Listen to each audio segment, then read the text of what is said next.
Voilà, mesdames et messieurs, bonsoir et bienvenue. Bienvenue sur ce plateau de Prestige TV. Suivre avec nous votre émission Prestige Éducation.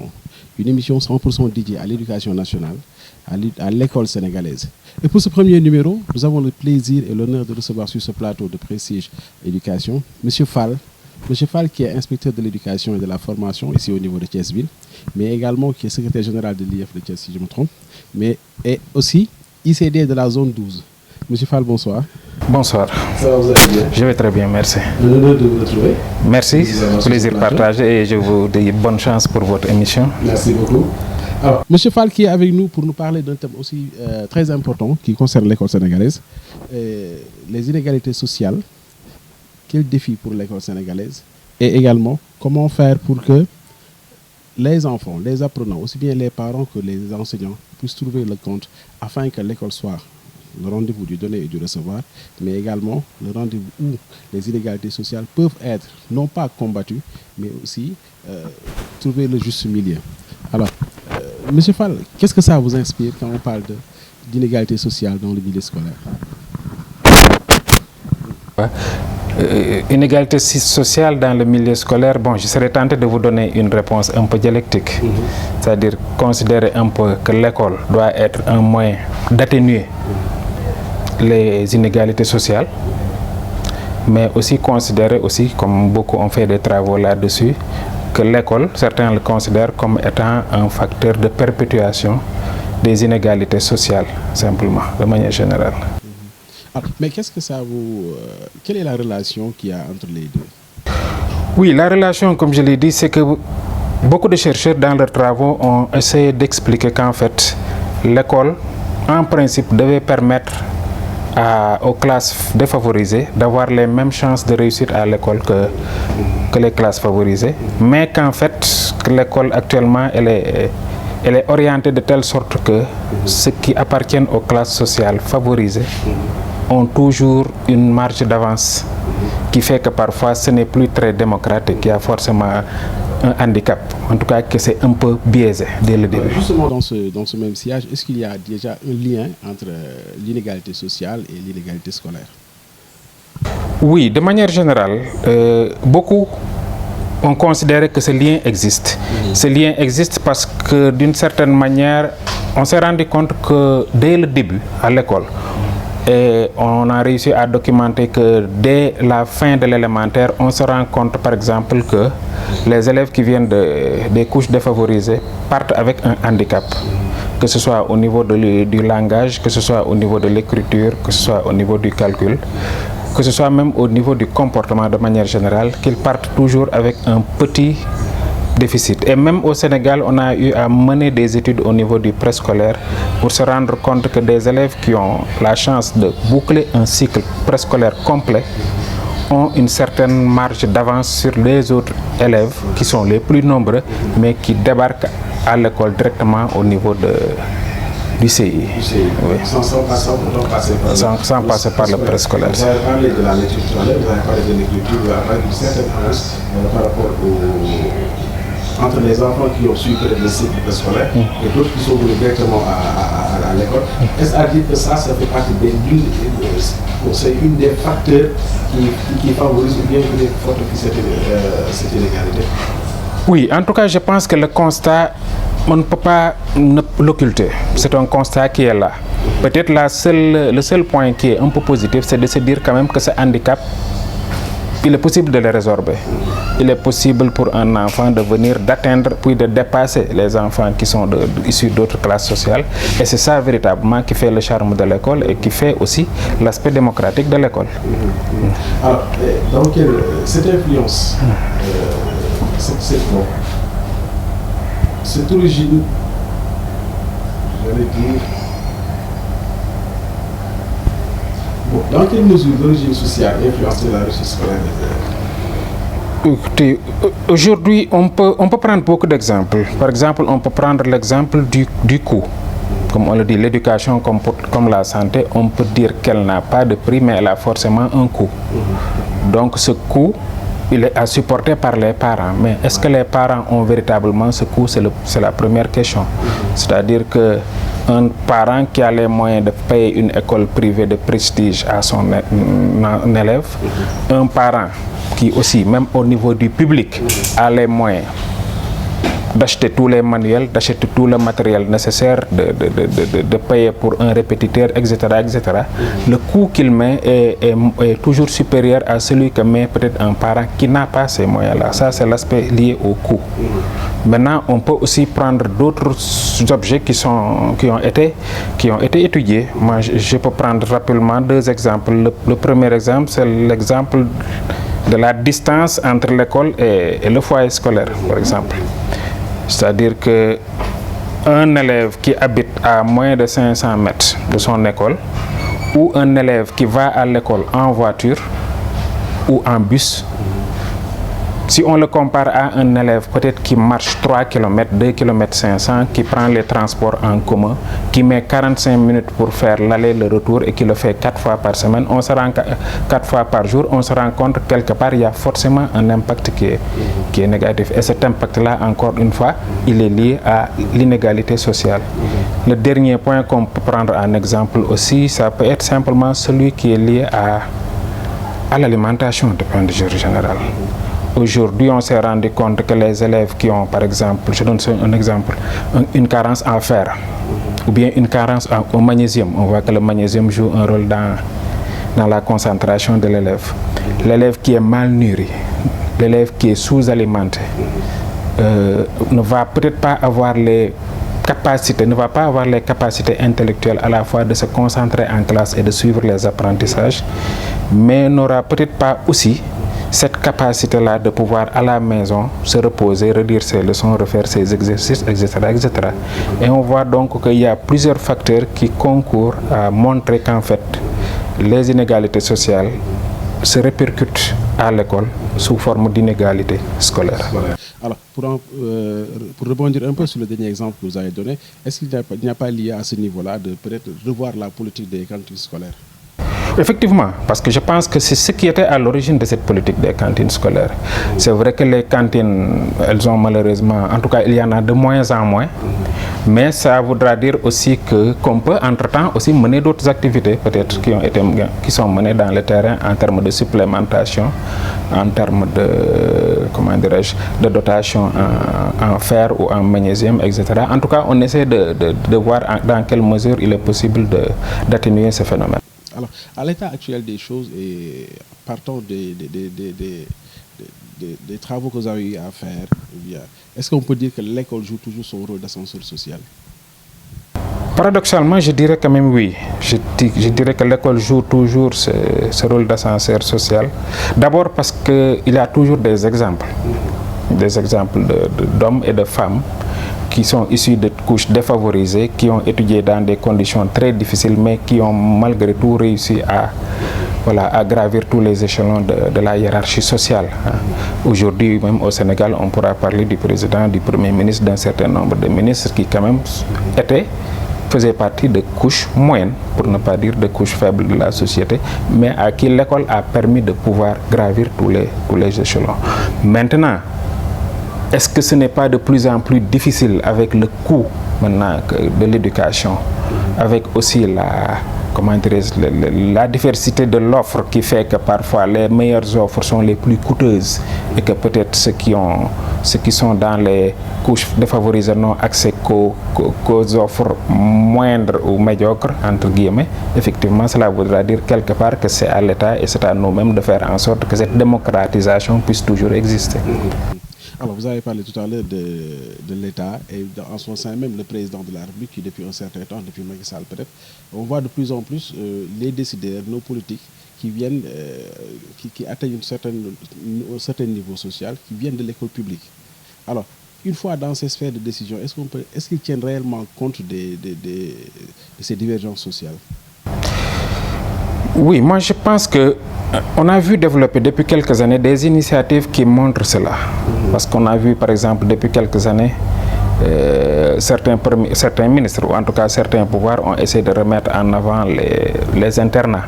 Un peu pour dire qu'il faut protéger l'enfant, lui donner toutes les conditions nécessaires pour qu'il puisse travailler et réussir. Actuellement, on est avec les LINEC Il y en a déjà au Sénégal et je pense que ça va se perpétuer. On a vu aussi que dans les programmes au niveau de l'éducation, dans les bureaux genre, on insiste beaucoup sur les aspects liés à la supplémentation, j'en ai déjà parlé, à la lutte contre les anémies, à la lutte contre les grossesses, etc. En tout cas, tous les facteurs qui peuvent atténuer cela. En tout cas, les efforts sont là. Maintenant, après, il s'agit de l'État. Au niveau des États, il y a forcément des équilibres à faire. On aura toujours cette impression qu'on aurait pu ou qu'on peut en faire plus pour l'école et qu'on peut en faire plus pour mieux démocratiser l'école. Alors, mieux démocratiser l'école, on a toujours ce sentiment d'insatiété donc, par rapport à l'effort de l'État pour accompagner justement l'école. Alors, est-ce qu'on peut dire à ce niveau que bon, on pourrait se demander si toutes les écoles sont égales en termes d'infrastructure, en termes de qualité d'éducation. Est-ce que la question se pose à ce niveau? La question des écoles, c'est vrai que c'est une question assez complexe. C'est vrai que toutes les écoles ne se valent pas. Que ce soit en termes d'infrastructure, les écoles, il n'y a qu'à regarder l'extérieur, on se rendra compte que les écoles n'ont pas les mêmes infrastructures, elles n'ont pas les moyens matériels. Et aussi du point de vue de la formation des enseignants, ce n'est pas forcément la même. Mais peut-être ce qui complexifie un peu la question, en tout cas à mon sens, c'est comme ça que je le comprends, c'est que cette question, elle ne se pose plus en termes d'opposition entre le public et le privé, à mon sens. Pour moi, la question est devenue un peu plus subtile. Parce qu'aujourd'hui, on peut se rendre compte que si on prend les moyens, la question des moyens, on peut trouver parfois des écoles privées qui sont dans les quartiers, mais qui sont dans des conditions quand même à parfaire, assez difficiles. Que ce soit au niveau des locaux, que ce soit au niveau du matériel, que ce soit au niveau des salaires qu'on paye aux enseignants. En tout cas, on se rend compte qu'il y a plus à faire. Alors que d'un autre côté, on peut aller dans une école publique où on voit que quand même en termes de matériel, en termes de manuel, il y a mieux. L'autre aspect qui peut être important à voir, c'est que en certains moments, on avait eu cette impression que les écoles privées, c'est là où les parents aisés amènent leurs enfants. Et on se rend compte de plus en plus qu'il peut y avoir des enfants, des parents qui ont les moyens, mais qui pour des raisons ou d'autres laissent leurs enfants dans le public. Peut-être qu'il faudra développer sur là-dessus parce que c'est une question. Comme il y a aussi des parents qui ont des moyens juste acceptables, mais qui préfèrent faire le sacrifice d'amener leurs enfants dans le privé. Ce qui veut dire que quelque part, ce sont des options que les parents prennent, et ces options-là, ils essaient d'aller jusqu'au bout et en espérant que ce soit les bons choix. Vous êtes praticien de l'éducation, vous êtes inspecteur, vous êtes aussi un homme de terrain. Qu'est-ce qui, selon vous, motive ces options-là? Bon, écoutez, je pense que cette question, il y a beaucoup de motifs. Ça peut être simplement par conservatisme. Moi, je dis toujours qu'un parent qui a fait l'école publique, qui a réussi avec l'école publique, va se dire que tiens, moi, l'école publique, je continue à lui faire confiance. Un parent qui considère que moi, je mets l'accent sur la formation initiale et continue des enseignants, va se dire que moi, je les confie au public. Mais également, un parent qui se dit que je laisse mon enfant dans le public, il va se battre. S'il s'en sort, il aura l'autonomie qui lui permettra de poursuivre ses études aussi. On peut le comprendre comme ça. Parce que généralement, au public, il y a cette idée du public un peu comme de l'université où il y a une pléthore de personnes et c'est un peu la sélection naturelle et les meilleurs s'en sortent. Avec autant les grèves des enseignants, voilà, c'est ça. C'est ça. Qui peut-être pousse certains parents à c'est ça. C'est effectivement ça. Voilà. Maintenant, si on prend l'aspect des grèves et l'autre aspect aussi, on se rend compte que maintenant, il y a des parents qui peut-être dans un quartier ne sont pas les plus riches, mais qui prennent l'option de se dire, moi, je préfère amener mon enfant dans une école privée. Peut-être parce que c'est plus strict, peut-être parce que il y a plus d'heures de cours, parce que certains peut-être font des cours complémentaires qui sont intégrés, et peut-être aussi parce qu'ils n'ont peut-être pas les moyens de suivre leur enfant. Ils considèrent que peut-être le privé le ferait mieux. Mais comme je l'ai dit, toutes les deux options peuvent être peuvent être gagnantes, tout comme toutes les deux options peuvent être quelque part perdantes, mais il ne s'agit pas de considérer qu'il y a une bonne école ou une mauvaise école. Toute école, c'est l'école républicaine, c'est l'école de la société, et il y a des modèles de réussite par rapport à chacune de ces écoles-là. De ces entités-là. Alors, maintenant, par rapport au système d'orientation et également au système de sélection, est-ce qu'il n'y a pas un sentiment d'injustice pour certains? Oui. Théoriquement, je serais tenté de répondre par non. Parce que si on oriente en fonction de la moyenne, ou du rang, ou de l'examen, ou de la mention, on pourra se dire qu'à moi, ils ont subi le même examen. Mais à partir du moment où peut-être ils n'avaient pas les mêmes moyens de traverser le cursus, peut-être ceux qui avaient les meilleurs moyens, à la fois matériels, psychologiques, ont peut-être plus de chances que les autres. Et effectivement, la question va se reposer ainsi. L'autre aspect, c'est de se dire, quand vous posez la question d'orientation, c'est une question intéressante. On se posera toujours orientation à partir d'où? C'est-à-dire que plus les études prennent du temps, plus elles deviennent coûteuses. Plus les études sont longues, plus elles sont coûteuses. Et à un certain moment, le parent peut être amené à se dire que je n'en peux plus. Ou en tout cas, je ne peux pas payer certaines sommes. Peut-être parce que mon élève doit faire une formation post-bac. Et là aussi, ça nous permet de revenir un peu sur où se situent véritablement aujourd'hui les zones de bifurcation. Je pense que c'est intéressant de le faire, comme dirait, je pense que Dubé. À la période coloniale, avec le certificat, vous pouvez avoir accès à certaines fonctions. À un certain moment, c'est aller au BFM. On pouvait être instituteur avec un concours avec le niveau BFM, on pouvait être infirmier, on pouvait être agent d'agriculture, agent d'élevage. Il y avait beaucoup de choses qui étaient permises, comme on pouvait continuer ses études. Actuellement, on se déplace vers le bac.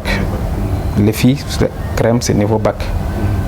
L'école des infirmiers, c'est niveau bac. C'est-à-dire la plupart des concours, il faut au minimum avoir le bac avant de voir qu'est-ce qui peut se passer. Et si on regarde ce qui se passe dans d'autres pays, on se rend compte qu'actuellement, on va vers la licence. Au Japon ou en France ou d'autres pays, pour être enseignant, il faut avoir au moins une licence avant de pouvoir faire autre chose. Et on se rend compte qu'effectivement, qu'il y a les deux aspects. Il faut avoir du fond parce que les études vont devenir de plus en plus longues et vont exiger de plus en plus de moyens. Est-ce que les parents pourront suivre ou pas? Et le dernier point, c'est les offres de formation professionnelle qui sont pertinentes et qui peut-être parfois sont un peu mal vues.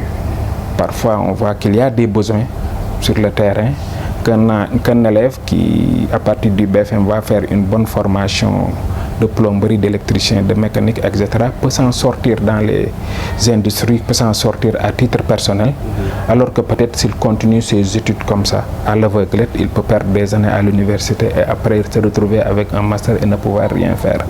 Donc, quelque part, on se rend compte que la notion d'orientation, comme vous venez de le dire, il faut aussi savoir où est-ce qu'on va. Et quelque part, je dirais que l'un des aspects pour lesquels les couches défavorisées ou favorisées peuvent avoir un petit avantage, c'est que parfois ils connaissent le système bien. Je serais tenté de vous taquiner, vous enseignants, parce qu'il y a un chercheur qui avait fait quelques études pour dire qu'à un certain moment, on se rendait compte que les enfants des enseignants réussissaient mieux que d'autres. Bon, déjà, c'est à relativiser. J'y reviendrai. Mais là, il l'explique en se disant, c'est parce que les enseignants savent sur quoi on les évalue. Les enseignants connaissent leur système. Donc, ils vont faire en sorte que leurs fils évitent les écueils de ce système-là. C'est-à-dire qu'ils profitent de leur connaissance du système pour faire réussir leurs élèves. Bon, ça vaut ce que ça vaut. De l'autre manière, moi, je dirais qu'aujourd'hui, il y a parfois le contraire. Un enseignant qui perd toute une journée ou qui pendant toute la journée ne parle que de grammaire, de conjugaison, corriger des cahiers, faire des fiches, quand il rentre chez lui, il a généralement besoin de faire autre chose que de refaire la même chose avec son enfant. Bon, mais c'est toujours ça aussi. Alors, pour parler un peu des acteurs de l'éducation et leur rôle dans le thème que nous abordons, alors, justement, vous avez abordé les enseignants. Quel rôle ils peuvent jouer dans ces inégalités-là? Oui, moi je pense que l'enseignant, comme on l'apprend toujours depuis la formation initiale, il a d'abord une fonction d'agent de développement. C'est-à-dire qu'aujourd'hui, même s'il y avait des différences, il devait agir de sorte à pouvoir les atténuer. En faisant quoi? D'abord, c'est en essayant de garantir aux enfants qui sont à sa charge la meilleure éducation possible. Maintenant, cette meilleure éducation possible, si elle exige que l'enseignant puisse au maximum faire toutes les 29 heures de classe qu'il a par semaine à l'élémentaire, ou bien 15 heures ou bien 20 heures au moins qu'il puisse les faire. Mais si cela exige aussi qu'il puisse faire plus en termes d'heures de renforcement, que ce soit un sacrifice qu'il puisse faire. Parce qu'aujourd'hui, vous n'êtes pas sans savoir qu'on n'est plus à l'époque un peu de, comment dirais-je, de Senghor, où il y avait l'État-providence qui donnait tout. On est à l'école de la communauté. Et lorsqu'on parle de l'école de la communauté, on pense à qu'est-ce que la communauté apporte. Si le parent se dit, moi je vais donner une petite contribution, si le maire apporte une petite contribution, ne serait-ce qu'en termes de papier, crayon et autres, l'enseignant peut-être peut se dire que moi, la contribution que je peux apporter, c'est de donner 2 heures ou 4 heures de plus que les heures dues pour aider les élèves. Cette contribution, je pense qu'elle n'est pas à négliger et que peut-être les enseignants qui réussissent à le faire, même si les enfants ne réussiront pas forcément pour eux, ils auront quelque part cette conscience tranquille et cette satisfaction d'avoir fait de leur bien ou en tout cas d'avoir contribué à l'école de la communauté là, qui est aussi la leur. Pensez-vous que ces enseignants se sont appropriés donc ce concept d'école de la communauté jusqu'à aller à donner plus d'heures, ne serait-ce que pour aider ou bien pour accompagner l'école? Oui, je pense qu'on trouvera forcément des enseignants qui le font. J'ai été dans le milieu rural, j'ai été dans le milieu semi-urbain ou dans le milieu urbain, on en voit qui le font. D'autres peut-être ne sont pas prêts pour d'autres raisons. D'autres aussi vont demander à monnayer au minimum ces heures. C'est un peu dommage. Mais l'essentiel, c'est de savoir aussi que, en tout cas, il y a quelque chose qui doit être fait et que le sacrifice est là. Et même en termes de sacrifice, je dirais, l'enseignant qui donne ses 4 heures gratuitement, un autre enseignant les 4 heures, s'il réussit à en faire des cours à domicile, 4 heures, il sera rétribué, mais l'impact qu'il aura, il l'aura par rapport aux 2 ou 3 élèves qu'il encadre. Alors que celui qui accepte de venir passer 4 heures en classe, l'impact, ce sera celui de toute la classe, c'est-à-dire des 20, des 30, des 50 élèves. Après, on pourra toujours dire que l'enseignant qui a fait ses 29 heures, qui a fait ses préparations, qui corrige ses cahiers, il est à jour avec son cahier de charge. Donc le temps qui lui reste, c'est à lui de voir comment ce qu'il peut faire avec. Maintenant, c'est toujours un appel du pied. Alors, d'une part, nous avons le rôle de l'enseignant, d'autre part également, nous avons le rôle des parents. Est-ce que les parents jouent eux aussi véritablement leur rôle? Est-ce que aussi certains parents ont les moyens peut-être d'accompagner la scolarité des enfants jusqu'au bout? Oui, vous savez, les parents, forcément, ils y vont avec leur perception. Les parents jouent leur rôle, mais parfois tel qu'ils le comprennent. Pour certains, l'école doit enseigner et peut-être même éduquer. Le réflexe se limite à mettre l'enfant à l'école et ensuite à le laisser se débrouiller. Pour d'autres, ils se rendent compte qu'il est nécessaire de venir et d'accompagner l'élève, de l'accompagner psychologiquement, de l'accompagner du point de vue matériel, de l'accompagner en choisissant les meilleures écoles, les meilleurs professeurs, etc. De l'accompagner s'il le faut en trouvant un répétiteur ou quelqu'un qui fait des cours du soir, de l'accompagner en relisant ses leçons ou en lui donnant des exercices. Tout ça, cela peut se faire. Maintenant, ce qu'il faudra aussi, c'est que le parent comprenne que l'enseignant ne doit pas être laissé tout seul, en tout cas dans sa fonction, et qu'il faut qu'il l'aide, et qu'en contrepartie aussi l'enseignant va aider le parent dans sa tâche parentale, effectivement. Vous avez parlé tantôt de soutien scolaire, de parents qui peut-être peuvent accompagner leurs enfants en leur offrant des cours particuliers. Est-ce que ça ne risque pas de creuser davantage cet écart-là? Cet écart dont on parle depuis tout à l'heure. Maintenant, il y en a toujours qui ont trouvé le moyen de juguler cela. De manière générale, on s'est rendu compte que le premier facteur, c'est parfois un facteur psychologique. On donne toujours l'exemple de nos grands-mères qui, à une certaine heure, nous disaient « Prenez vos cahiers, laissez là-bas et apprenez vos leçons ». Et nos grands-mères ne savaient pas lire. Mais elles savaient qu'à un certain moment, il faut que l'enseignant, que l'enfant vienne s'asseoir et qu'il relise ses leçons. On ne le laisse pas à la rue. C'est-à-dire le premier point positif, en tout cas qu'un parent peut donner à son enfant, c'est de ne pas le laisser à la rue. C'est le premier aspect. Ensuite, on a vu des parents qui ne sont pas forcément lettrés, qui n'ont pas les moyens de payer des cours du soir, mais qui quand même mettent l'enfant dans des conditions pour qu'il puisse apprendre ses leçons, pour qu'il puisse faire ses devoirs, pour qu'il puisse à certaines heures ne pas être dans la rue et ainsi le pousser en l'encourageant à réussir. Et on se rend compte qu'effectivement, que ce qui fait la réussite de l'enfant, ce n'est pas forcément une question d'ordre financier.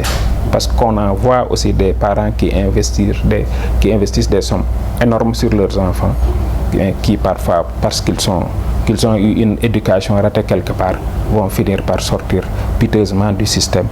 Et au grand désarroi de tout le monde. C'est ça. Alors, dans les zones rurales, on voit souvent des ONG, des organisations qui viennent peut-être accompagner les parents, qui viennent accompagner les élèves. Vous pensez que ces organisations-là peuvent compenser la carence du système, les carences du système éducatif? Oui, je ne parlerai pas de carence, mais peut-être d'insuffisance. Parce que, comme je l'ai dit, le système peut être conscient de tout ce qu'il peut faire, mais ne pas avoir les moyens de le faire.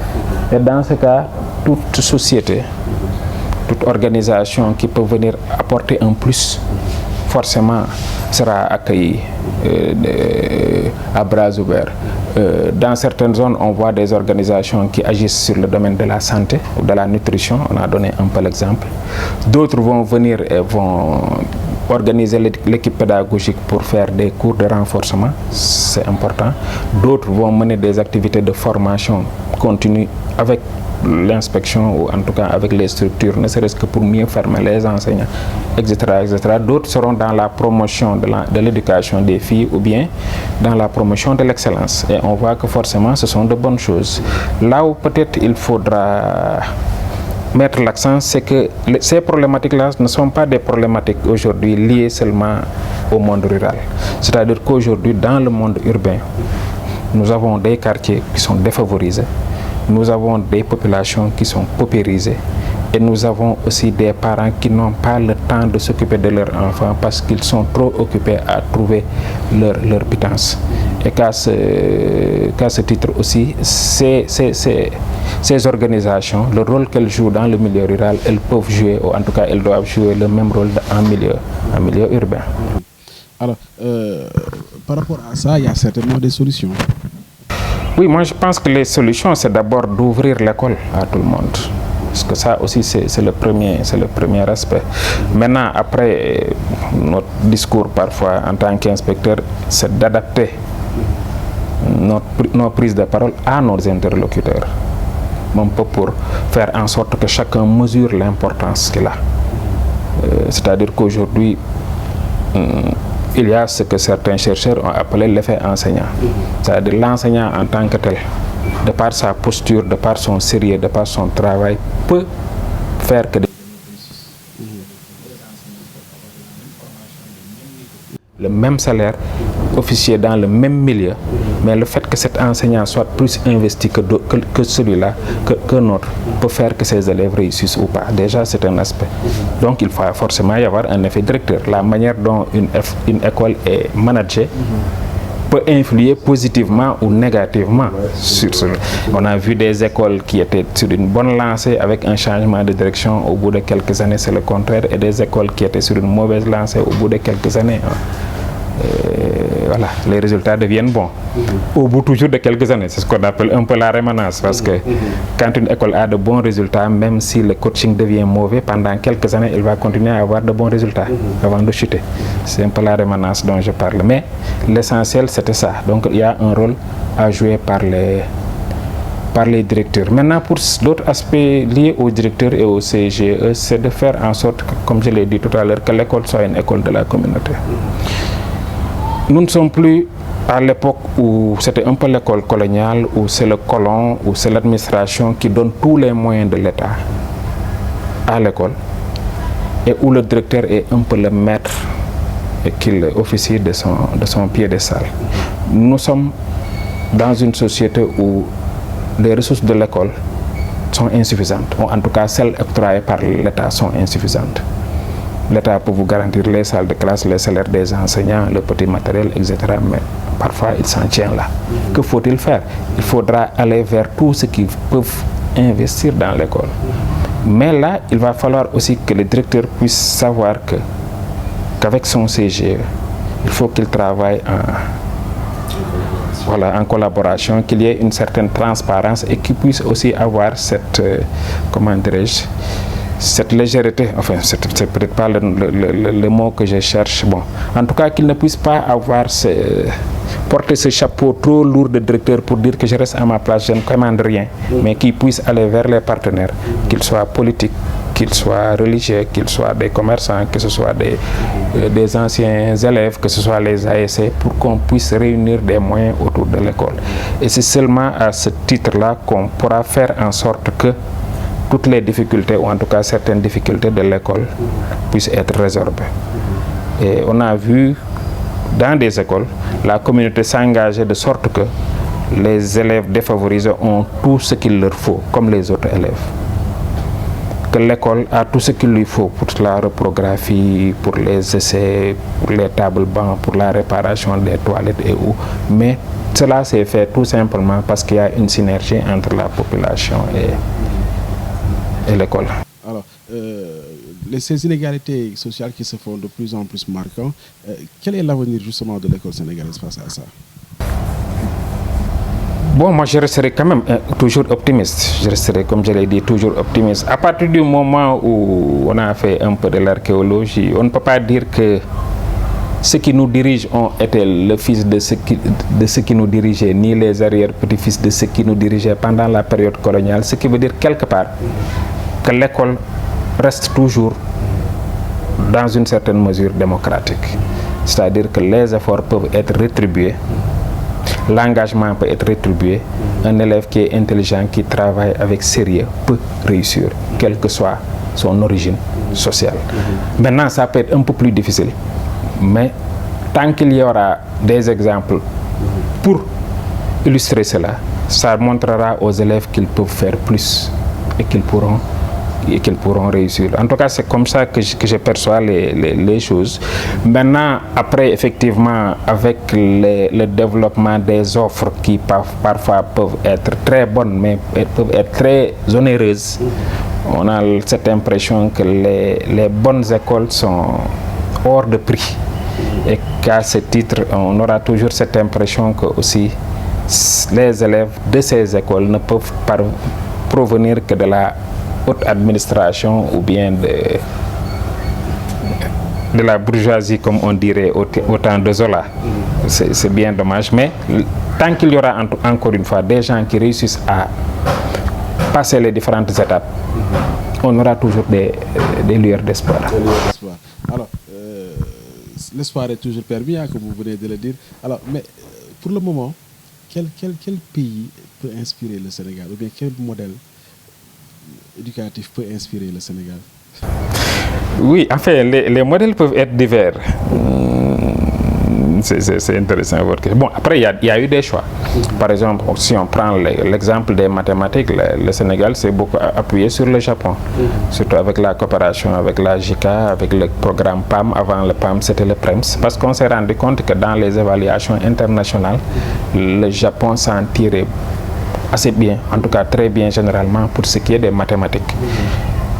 Ça voudra aussi dire aussi que le Sénégal perçoit que l'avenir c'est dans matières scientifiques et que continuer à former 80% de bacheliers littéraires ou 70% de bacheliers littéraires alors que les besoins sont ailleurs, quelque part on va vers le mur.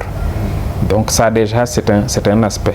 L'autre aspect maintenant pour ce qui est de la lecture et d'autres, on s'est appuyé à un certain moment sur l'exemple du Canada ou de la Belgique où de grands chercheurs, Van de Velde et autres sont venus ici, ont fait des recherches qui nous ont intéressés, qui nous ont inspirés. Maintenant, après, il y a un aspect aussi qui est endogène. Aujourd'hui, on parle de comment dirais-je, avec le MOEPS des langues nationales qui sont un facteur important déjà pour que les élèves puissent mieux s'approprier leur école, qu'ils puissent moins bien sentir la rupture entre leur milieu et l'école et peut-être puissent avoir un parcours plus fluide. Juste une parenthèse à ce niveau, où est-ce qu'ils en sont avec l'introduction des langues nationales dans le cursus scolaire? Bon, actuellement, je pense qu'on y est. Hein. On a généralisé. Pour des IF des IA comme Thiès, c'est au CI. On a introduit pour toutes les classes de CI du public. Selon les zones, ça peut être... il y a eu des enquêtes qui ont été faites pour dire que c'est le français, c'est le pulaar, c'est le sérère, etc. Pour d'autres inspections d'académie, il y avait déjà un peu d'avance. Certaines sont au niveau du CI et du CP. En tout cas, c'est en train de se... C'est une expérience qui a pris du temps. Ensuite, on a engrangé beaucoup de recherches qui ont été faites, beaucoup d'allers et de retours, mais je pense que quelque part, c'est un peu lancé de manière un peu plus sérieuse. Alors, et l'utilisation des technologies aussi, vous en pensez quoi? Est-ce que vous pensez qu'elle peut réduire l'inégalité ou bien l'accentuer? L'utilisation des technologies. C'est vrai que là, a priori, on aurait dit qu'elle va avoir tendance à l'accentuer, mais les technologies ont un peu changé. À notre époque, peut-être, il fallait de l'argent pour pouvoir aller au cybercafé, payer l'heure à tel. C'était pas permis à tout le monde. Aujourd'hui, peut-être, dans chaque famille, il peut y avoir la chance d'avoir un smartphone. Avec un peu de connexion, l'enfant peut faire des recherches à partir de la troisième étape de l'élémentaire en haut, faire de petites recherches sur le téléphone. Donc, en ce titre, je pense qu'il devient un instrument de démocratisation parce qu'il met le savoir à portée de tous. Encore, faut-il qu'on puisse réussir à former et à orienter l'enfant pour qu'il puisse aller vers les contenus qui sont utiles. Car aujourd'hui, le problème qui se pose, c'est, pour employer le terme d'un chercheur, c'est l'éducation aux médias, l'éducation aux multimédias. C'est-à-dire comment éduquer nos enfants pour que quand ils ont la connexion et qu'on leur prête nos téléphones, ils puissent aller vers un contenu qui puisse leur apporter quelque chose qui soit éducatif et qui puisse leur servir. Et non aller peut-être dans des contenus qui sont un peu dangereux pour ne pas être subversifs. À ce titre, moi je dirais que on a essayé, avec le gouvernement, on a vu aussi qu'il y a eu des salles informatiques, qu'il peut y avoir des tablettes qu'on distribue, qu'il peut y avoir des salles multimédia, qu'il peut y avoir différentes expériences en termes d'éthique qui peuvent permettre quelque part de mieux démocratiser ça. Le seul hic qu'il y a, c'est par exemple des zones où peut-être il faudra le minimum, c'est-à-dire le minimum, c'est d'avoir des salles en dur équipées et c'est d'avoir de l'électricité. Parce que si les deux ne sont pas réunis, ces zones-là, ou en tout cas ces écoles-là, vont partir avec un certain handicap. Est-ce que ça va être une chose facile, d'autant plus que, en ce sens que peut-être certains parents ne sont pas eux-mêmes éduqués dans l'utilisation de ces trucs-là, peut-être pour pouvoir orienter leurs enfants à trouver justement ce dont ils ont besoin pour l'apprentissage. C'est ça. En fait, bon, on pourra toujours aussi dire que il y a toujours des ruptures générationnelles. Il y a toujours des ruptures générationnelles. C'est-à-dire que le parent peut ne pas savoir l'utiliser, mais l'enfant va savoir l'utiliser. Mais il suffit que le parent soit conscient que ça peut être utile et qu'il puisse le surveiller ou qu'il puisse y avoir dans son entourage quelqu'un qui puisse surveiller l'enfant pour que cela puisse être positif. Mais, encore une fois, l'éducation aux médias, elle est importante ici. Parce que aussi laisser un enfant avec un téléphone parce que c'est l'ère des téléphones, lui laisser le prix de la connexion et le laisser libre cours, il va peut-être tricher avec, il va peut-être entrer dans des sites qui ne sont pas de son âge, etc. etc. C'est peut-être ça qu'il faut éviter forcément. Alors, nous sommes pratiquement à la fin de l'émission. Vous, inspecteur Fall, face aux décideurs politiques, quelles vont être vos recommandations pour peut-être améliorer la qualité de l'éducation? Écoutez, bon, moi je dirais que je prêche pour ma paroisse. On est forcément dans un... C'est de bonne guerre, oui. Parfois aussi, on peut être dans un système et se mettre à la place des autorités supérieures. Et je pense que quelque part, il y a toujours des arbitrages à faire. Mais le meilleur investissement, pour moi, ça reste encore l'éducation. À la rigueur, l'éducation et la santé. Et à ce titre, je pense qu'il y a différentes initiatives qui ont été menées. Mais il va falloir essayer d'aller un peu plus loin. Je prends l'exemple à un certain moment des effectifs au niveau du milieu urbain. Aujourd'hui, nous avons, par exemple, à Thiès-Ville, à peu près un tiers des classes, entre un quart et un tiers des classes qui deviennent des classes à double flux. C'est-à-dire où on a des cohortes qui vont entre 80 et 120 élèves. Si on applique le système double flux, presque on divise le temps d'apprentissage par deux. C'est très difficile pour l'enseignant, c'est très difficile. Maintenant, après, c'est des classes traditionnelles qui sont là dans le système. Et encore, je précise que dans la loi, pas dans la loi d'orientation, mais dans la lettre de politique sectorielle qui devait couvrir les années ci jusqu'à 2025 ou 2030, on avait prévu de maintenir peut-être les classes double flux, non, classes multigrades, parce que peut-être pour des logiques d'accès, il y a des zones pour lesquelles les multigrades, il faut qu'il y en ait. Mais on avait parlé de résorber les classes double flux, parce qu'on s'était rendu compte que même s'il y a des élèves qui réussissaient quand même, malgré tout, mieux valait faire en sorte que les effectifs ne dépassent pas. Les normes de qualité nous disent une classe, c'est peut-être une soixantaine d'élèves, c'est 58. Peut-être la norme chez vous, c'est de dire 28 tables bancs et 28 fois 2, ça fait 56 élèves. Plus de 56 élèves, ça commence à poser problème. Des études internationales ont montré que jusqu'à 60 élèves, on peut avoir des résultats. Au-delà de 60, plus ça monte, plus c'est compliqué. Donc déjà, c'est des efforts à faire. L'autre effort, c'est peut-être de poursuivre cette logique d'accès. Parce qu'on en a un peu l'impression qu'on a un maillage, mais le maillage n'est pas totalement complet. Les populations des villes augmentent, les écoles croulent maintenant sous le poids des effectifs. Même avec l'offre du privé, on se rend compte que les effectifs deviennent de plus en plus pléthoriques. Ce serait intéressant peut-être parfois de scinder certaines classes, certaines écoles en deux, de construire en hauteur, de créer de nouveaux collèges ou de nouveaux lycées. Et il faudra aussi, je pense, penser à l'accompagnement psychosocial de nos enfants. Ça aussi, c'est vrai qu'on a l'inspection médicale, on a le CAOSP, mais les enfants ont parfois besoin d'être accompagnés du point de vue sanitaire et du point de vue social, y compris du point de vue psychologique, parce que parfois ils ont des difficultés et peut-être ils compteront sur les autorités pour pouvoir les résorber. En tout cas, le chantier est encore vaste. Je pense que les acteurs sont déterminés, qu'ils font de leur mieux, mais on aura toujours besoin d'un peu plus de moyens. Et Inch'Allah, espérons que les autorités vont vous entendre, parole d'un praticien, parole d'un expert à la matière.